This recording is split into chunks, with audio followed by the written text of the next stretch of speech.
Welcome to the final part of the MongoDB tutorial series. In this video, I'll list out some suggestions for improvements that you can make on this Twitter clone.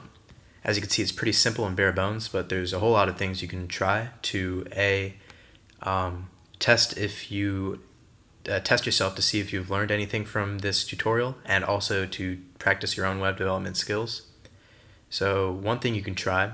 So I highly recommend spending some time to try improving this design and making your own modifications. But I'll list off some ideas to hopefully inspire you.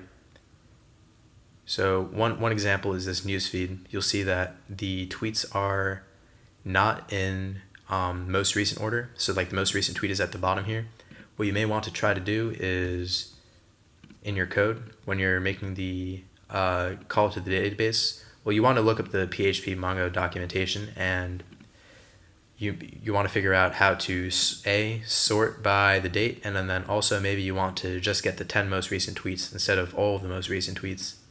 So that's one idea for a quick and easy thing to quick and easy improvement to try to make.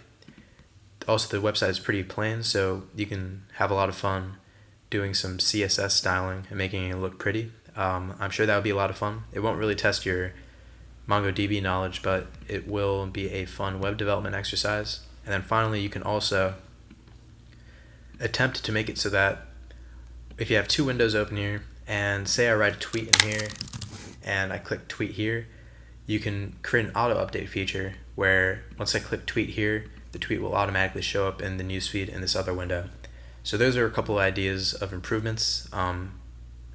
And really, the sky's the limit. You can do whatever you want with that.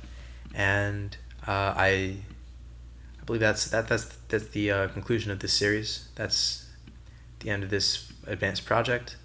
I hope you learned a lot, and I definitely had a lot of fun making this video series for you. So good luck on the rest of your development journeys, and thank you very much.